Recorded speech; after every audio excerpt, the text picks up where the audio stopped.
This is a fully toolless installation, so there's no screws required. It just is clips and guides. Hello folks, welcome to Netcruzer Cars. Alright, we're going to work on the Golf R today in the garage because it's 32 degrees Celsius outside and it's hot. So a couple things I'm going to do, we're going to finish the cold air intake system, the modified stock air intake, which is by adding the full ramair effect ball block off plate, as well as there's something I want to fix up on that rear little sill protector plate that I put on.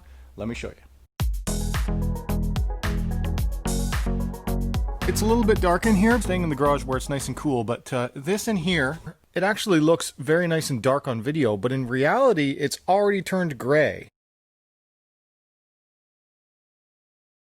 It's already a little bit dingy and quite gray looking in real life. I'm going to treat it with some of my Aerospace 303 Protectant. I love this stuff. It makes everything come up like a nice low sheen black, and it's very good. It's like a rubber restorant. It's excellent for RVs, boats, classic cars, beautifies and protects instantly. It's like SPF 40. We'll do that, a little bit of cleaning, a little bit of prep. All right, and just within a minute or two, I've already done that rear little sill plate. Why I really like Aerospace 303 Protectant the most is because it's always low gloss. Like it comes off where clean, dark, but matte. It doesn't add any shine, which is great. I love that. So yeah, here it is now. It's fully black. You can tell how much darker it is. Hopefully. It came up on pictures more than on the camera because the camera's always trying to boost contrast and do funky stuff. But yeah, now it's black. It'd stay that way for quite a while because it actually has sunscreen in it, so that will help it from fading out.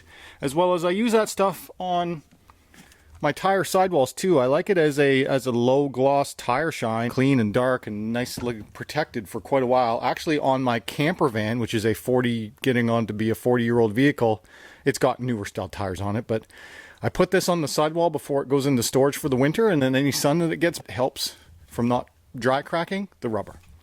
All right, let's get the hood open and put that cold air blocking plate on. Still no black roof, still no tint. I've just been doing other things, not doing that stuff. But anyway, we'll do these few little car mods, and then we'll go for a drive. And I want to see what's going to happen to intake air temperatures as well as oil temperatures. Because when I drive the car normally, after the tune, I usually am hovering between 106 degrees Celsius oil temp. When it was stock, it was around 100.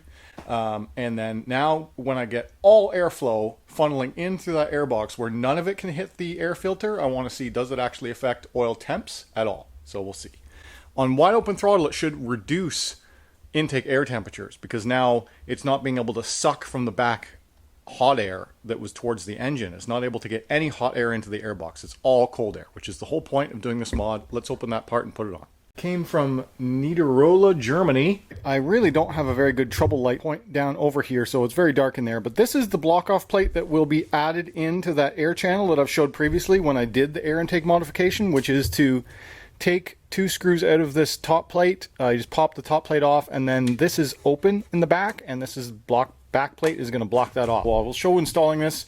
This is an actual VW OEM part number 5Q0129849. Made in Germany. So as far as I know, these come on the GTDs and the GTEs in Europe. This will allow all of the air to pump into the airbox and none of it to blow over that side of the engine.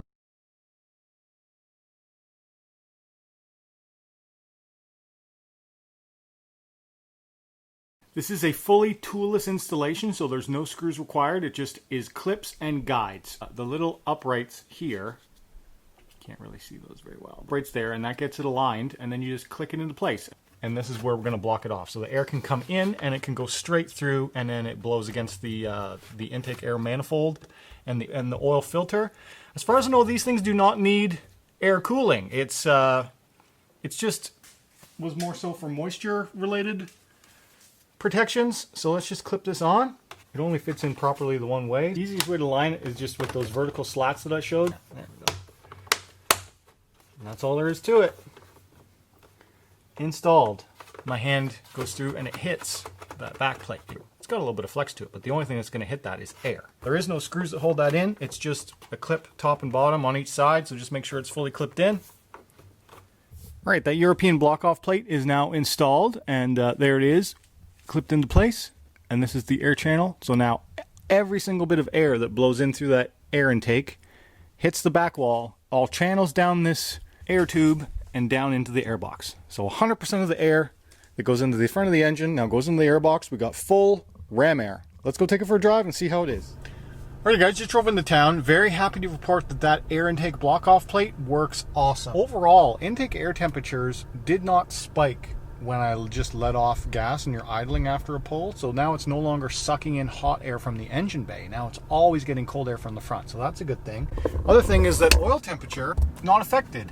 If at all, it's going down now, idling. But it was at 106 on the highway. And look at how hot it is out. It's 33 degrees Celsius out today. It's one of the hottest days of the year, first day of summer in Canada. And here's my stats. The only one that wasn't working was my rich full throttle, but there's my intake air temperature. So we started out, pulled out of the cold garage, it was 24 degrees, and then on the highway it was around 10 degrees over ambient, which is pretty good.